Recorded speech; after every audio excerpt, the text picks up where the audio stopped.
Hey everyone, me again. Today I'm sitting far too close to the camera with no makeup on, so it must be time for another foundation review. As you can see in the title, today I'm going to be chatting about the Revolution Conceal and Hydrate foundation. Mine is in the shade F1. I've tried other Revolution foundations in the past and my shade has always been F1. I'll leave the links to all my previous reviews in the description box. I also have a video where I chat about all 4 of their previous foundations and compare them as well. So this is supposed to be fairly similar to their recent Conceal and Define foundation, but it's supposed to be a little bit more forgiving for dry skin, which was quite appealing to me because I didn't really get on with the Conceal and Define foundation. I found it a bit too drying, whereas this is said to still have a decent amount of coverage, but just have like a more flattering finish. For those of you who are new, I have dry, dehydrated skin. It's quite sensitive and very prone to redness. I'm 29, so I do have some fine lines, especially around my eyes and on my forehead. I also have texture as well, especially around my chin. I used to have acne a couple of years ago because I have PCOS. I don't really have that problem anymore, but I do get the odd breakout, as you can see. And I kind of feel like I'm telling you my entire life story at this point, so I'm just going to get started and throw this foundation on my face.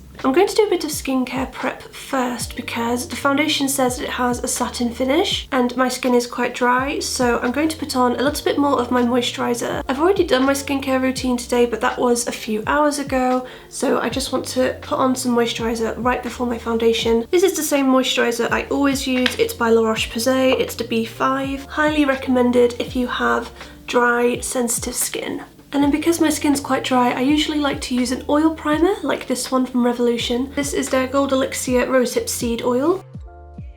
So now that my face is looking very red and shiny, I think we're ready to try the foundation. First of all, I'm absolutely thrilled that this one has a pump. This is the first ever Revolution foundation to have a pump. It only took them 4 years. I definitely like it a lot more than the packaging of the Conceal and Define foundation, which just had this massive applicator. And apparently the bottles are the same size, so if you prefer one or the other and have both foundations, you can actually unscrew the top and use it on a different bottle. So I'm just going to get a pump out. It's quite a runny foundation. It feels very liquidy. You can see it's actually starting to run down my hands. So hopefully that means that it will feel very lightweight on the skin. I'm just going to start on this side of my face. I'm going to use a brush on this side. This is the Real Techniques Expert Face Brush.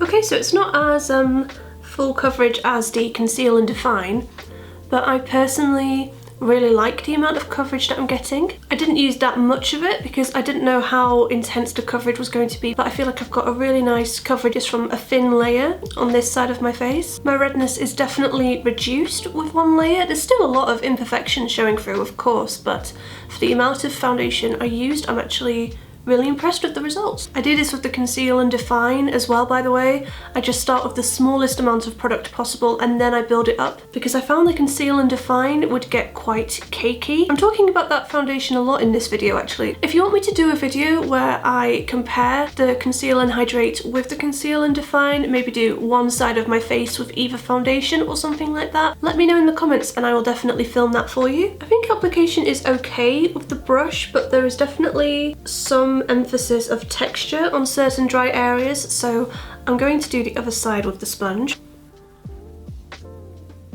So the coverage is still pretty impressive with a sponge. Like, that's really evened out my skin redness. I think I picked up a little bit more product with the sponge than I was intending to, so the coverage is coming out quite well.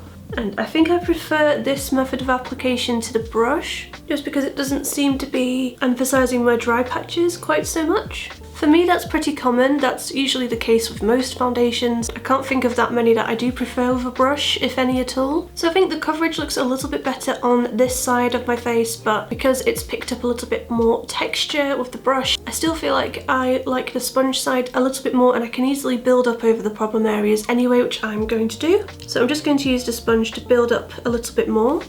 I'm finding that because the coverage is quite decent, I'm definitely not using as much foundation as I normally do. I feel like it's maybe a little bit darker than other Revolution foundations I've tried. Yeah, foundations that have like skincare benefits and stuff in them, they do usually tend to oxidize that little bit more. So maybe if you're torn between picking 2 shades in this foundation, consider going for the one that's a bit lighter. I can still get away with this. Like, it's not so dark that I look orange or anything, but I will take it down my neck when I'm done, just to even everything out a bit.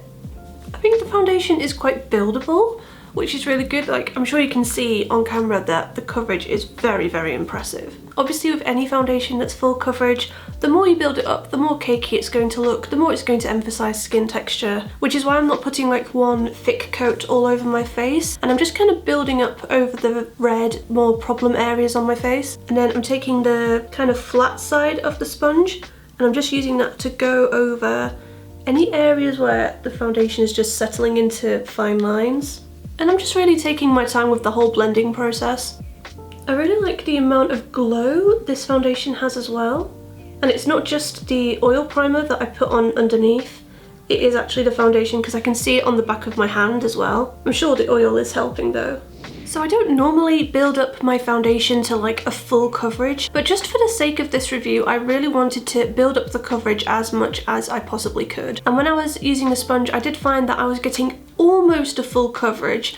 Not quite, because I've still got some really nasty breakouts that you can kind of see. I think if I let it set a little bit by itself and then tried to build it up, I could get full coverage, or if I was using a brush instead of a sponge, I could probably get full coverage if I really wanted to. But that doesn't mean that what I did get isn't really amazing. This is one of the most full coverage foundations in my collection, for sure. I did find that I had to sheer it out a little bit around my eyes, so my eyes are looking quite dark in comparison to the rest of my face, just because my eyes is where I've obviously got fine lines forming and stuff like that. So if you've got more mature skin, I don't think you need to avoid this foundation by any means, but maybe sheer it out around, you know, any fine lines, any wrinkles you have, and just don't build it up as much as I have and you'll be fine. There's still a really decent amount of glow going on, even though I can see that it is starting to set. I can see a bit of skin texture going on, but it's not too bad yet, especially considering that I have built up this foundation quite a lot. So I'm just going to do the rest of my makeup now, and then I'll come back and tell you if it's oxidized, if the finish of it has changed, anything like that. Okay, so I'm back and the rest of my makeup is on. It took a lot longer than I was expecting, and now somehow it's 4:30 in the afternoon. I don't really know how that happened. It's not even like a complicated look or anything. I just got really distracted and kept playing with lots of different products. But anyway, I did notice that when I was doing the rest of my makeup, because I usually do my foundation and then I do my eyes and then I go back and add concealer and powder and blah blah blah, I did notice that my foundation was just starting to look more and more dewy, and it was still looking quite wet. It never really set to a full satin finish by itself in the way that the Conceal and Define foundation does. Personally, I don't really mind that. I have dry skin, and I find that foundations that just stay looking a little bit wet, that don't really set, just tend to look a bit better on me. And then once I went in with some setting powder, I used the Rimmel Stay Matte setting powder, and that really kind of toned down everything, but I've still got a really nice glow to my skin. So I feel like I have the best of both worlds now. I have a nice set base, but there's still a good bit of glow in there. I do look a little bit textured, but to be honest, that is quite normal for me, and I would kind of expect that with the amount of foundation that I'm actually wearing as well. When I look really close up with the mirror, some areas do look very, very dry. However, again, that is normal for me. Normally my foundation looks really dry when I first apply it, especially when I've set it with powder, but then after a couple of hours, things look pretty good. Anyway, so far I think the foundation is pretty good. I really liked how it felt on the skin. It felt very lightweight. I think if you didn't build it up, it wouldn't really feel like you were wearing makeup. I've definitely got a full coverage going on, but it doesn't feel like I'm wearing full coverage, if you see what I mean. Once I'd set everything, I did really like the finish on my skin as well. I set my face using the Rimmel Stay Matte powder, and I also used quite a generous amount of the Revolution Pro Fix setting spray. I always use that setting spray whenever I'm doing my makeup, so I didn't want to do anything differently. Anyway, I'm going to film another video, and I'll also do a check-in at the end of the day before I wash my face as well.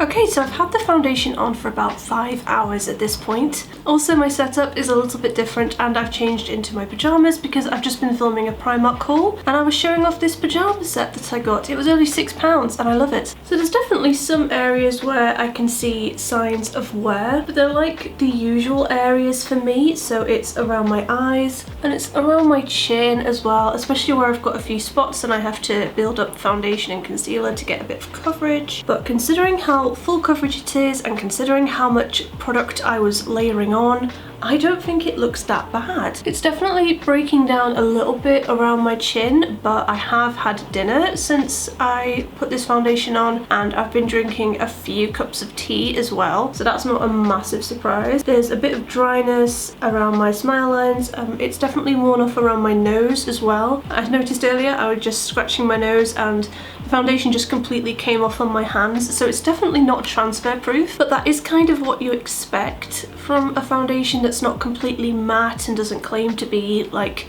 super long lasting or anything like that. So yeah, whenever I like touch my face I can kind of see it coming off, but apart from that I do think it wears quite well. I'm actually really pleasantly surprised with how much I like this foundation, just because I've seen a few mixed reviews at this point. I've seen a lot of people say that it broke down on them really quickly, which it hasn't done for me.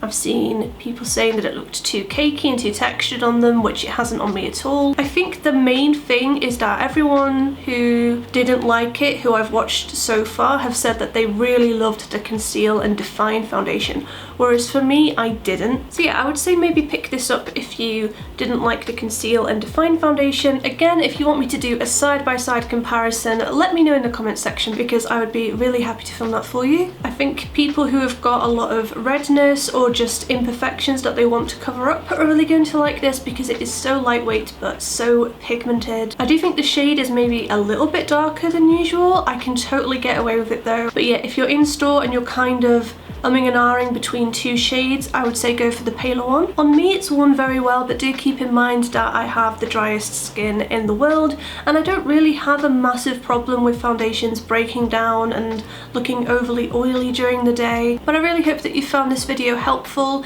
I've tried to go over everything, but of course if there's anything else you want to know then just ask in the comments below. I do read and reply to all my comments, unless you're spamming me or if you're a troll then obviously I won't. If you like this video then please do give it a thumbs up. I do a lot of foundation reviews for pale skin. I'll leave my playlist in the description box below with all my other foundation reviews. That's everything from me today and I'll see you guys in the next one. Bye!